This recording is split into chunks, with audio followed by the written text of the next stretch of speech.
This video is sponsored by Hero Wars. With the release of the new Blood Angels Codex and the very Death Company heavy box, I thought I'd show you not one, not two, but 3 ways to paint these black-clad berserkers from Baal. I'll cover the contrast method, dry brushing and stippling, and also edge highlighting. And as a bonus, I'll show you how to paint the rest of the miniature as well. Let's get painting. We'll cover the contrast method first. This is probably the easiest and fastest of the 3 techniques I'm going to show you in this video. To get started, we need to get the right base colours down. Now, I've primed the miniature using a can of Chaos Black spray. I've then taken a can of Grey Seer and sprayed this from directly above to 45 degrees. This then catches all of the areas that are likely to be brightest. To paint the armour black, you simply take some black Templar contrast paint and apply this all over the miniature. Avoid the weapon casing for now, we'll do that later on. Now, when you apply the contrast paint, do it neat from the pot with a decent amount on your brush. Just take your time with this and don't go too overboard. It's also really important to keep an eye that nothing pools too heavily. If it does, just wick it away quickly. And now, while we're waiting for that to dry, let's take a break from all this work in Hero Wars. Hero Wars, Hero Wars. Every day I am playing Feel stress, Hero Wars. Chaos, Hero Wars. Screw them all, I am slaying. Feel stress, Hero Wars. Need rest, Hero Wars. Screw them all, I am slaying. Hero Wars, Hero Wars. Hero Wars. I highly recommend giving it a go, it's free to play. Next, we're going to move on to the dry brushing and stippling method, and for this, I'm using my Artis Opus Series D dry brushes. We're going to prime the miniature black to start with, and then give it a very thin all-over coat of Abaddon Black. This is to unify the colour and make it easier to correct any mistakes, and I'm also going to do this on the miniature that I'm going to edge highlight as well. I'm then going to take a dry brush and some Eshin Grey from my palette, and what I'm looking to do with this is stipple it in the areas where I think the light is going to catch the most. Now, this Eshin Grey is very thin, and I've got very little on my brush as well, so as I start to dab away gently, very little's coming off. So this helps me build up those highlight layers as I'm working on with the stippling motion. Like I said, just focusing on those areas that I think are going to catch the most light. Once you're happy with your first highlight, I'm going to do the same thing using Dawnstone, using a slightly smaller brush than I used last time. Now again, I've not got a huge amount of paint on my brush, and again, it's fairly thin, so as I'm starting to stipple inside the Eshin Grey of the previous step, it's not going to show up that much until I start to add more and more. This is a nice way of slowly building up those highlights, and you can get a little bit of a texture on the armour as well, so it's not going to be super smooth. Now, if it does look a little bit bright, you can just add a little bit more of that Eshin Grey onto your brush and just work your way around the edges to blend it in a little bit and take away some of the harshness. The final step in this method is to take a very small amount of Grey Seer and dry brush this across any exposed edges. So it's really important you've got hardly any paint on your brush at all, and you're looking to just focus this along the edges that are going to catch the most light. Again, I'm using a very small dry brush. In fact, this is the smallest Series D dry brush that I've got. I'm just very carefully taking my time with it. Now that's done, let me show you how to do it in a traditional edge highlighting style. We're going to use exactly the same colours as we did for the dry brushing and stippling, but we're going to do it in a very different way. So thin a little bit of Eshin Grey down on your palette. I'm going to start to highlight all of the edges of the armour that face upwards. Now, it can be tempting to highlight every single edge, but if it's facing downwards, there's no need to do it. We can save quite a bit of time by only focusing on those areas that are going to catch the light. Generally, on Space Marine armour, we can drag the brush along to get a really nice sharp highlight, and where this isn't possible, we need to just freehand it a little bit. Take your time, brace your wrists, and just draw nice straight lines. If you make any mistakes, you can tidy up with Abaddon Black. Next, we're going to take some Dawnstone and do exactly the same as the last step with one major difference. We're looking to paint this Dawnstone inside the Eshin Grey. So you're going to have to be a little bit more accurate than you were in the last step. Again, generally with the Space Marine armour, we can drag our brush along those sharp edges to get those nice crisp highlights. Take your time, and remember, if you do make any mistakes, you can always cut back in with either Eshin Grey or Abaddon Black. The last thing we'll do is paint some dot highlights using some Grey Seer.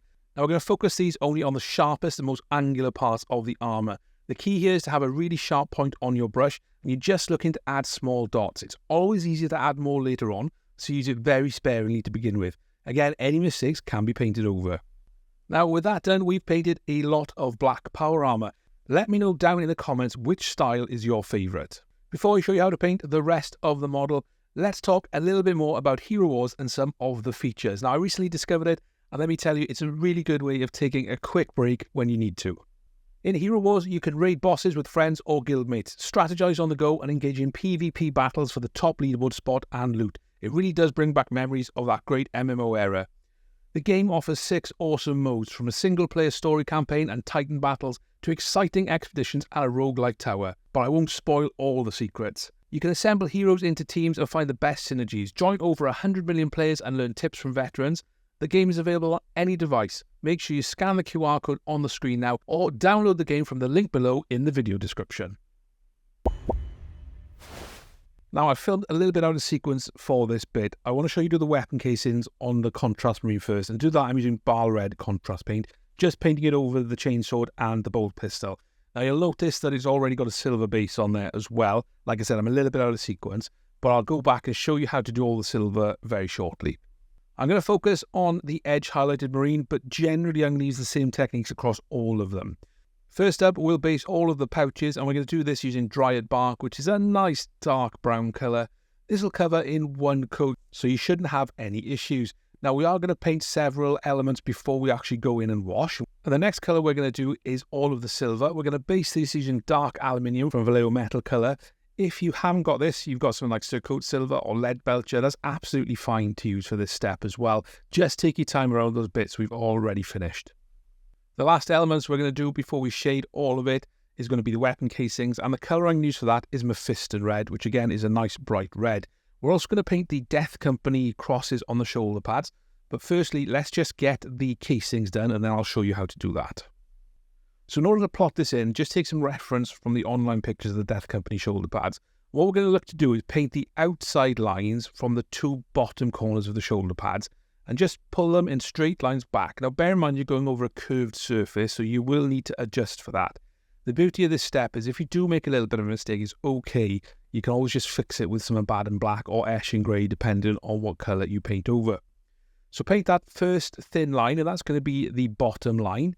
And then you can just add in a second line based on how wide you want the red cross to be. So start off thin.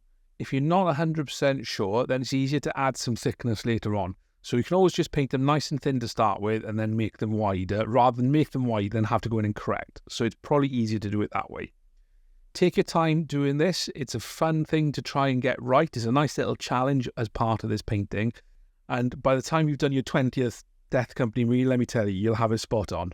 I'm going to shade everything now, and the colour I'm going to use for that is Null Oil. So all I'm doing is painting this over the silver, the brown and the red. One key thing I'm focusing on is not letting it pool, so we have some ugly dark patches. We'll start the highlighting over all of the red using Evil Sun Scarlet, which is a nice bright red. Generally, we want to drag our brush along those sharp edges to get the nice crisp highlights.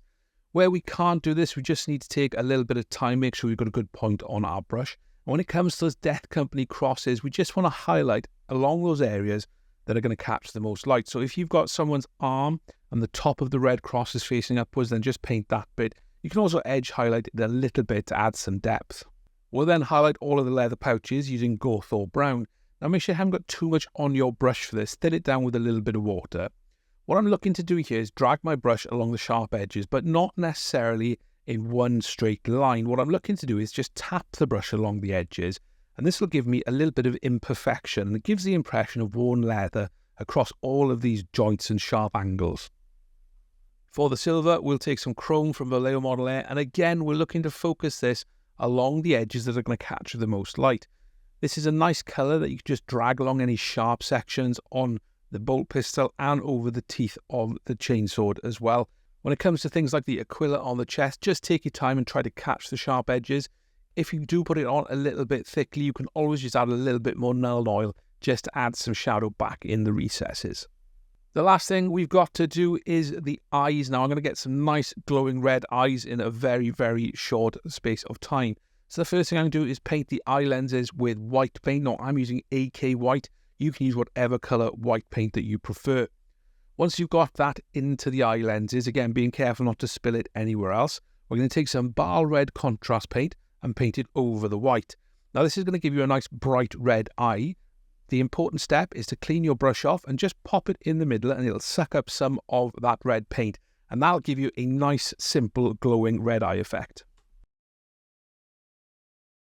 So there we have it, 3 very different ways of painting black power armor, and also some tips on how to finish the rest. Now, if you want some more content for painting Blood Angels, I've got plenty on the channel. Check out this here for how I paint red armor really, really quickly. I really hope you enjoyed the video. If you did, leave a like and a comment down below, and make sure you scan that QR code on the screen to download Hero Wars and start playing today.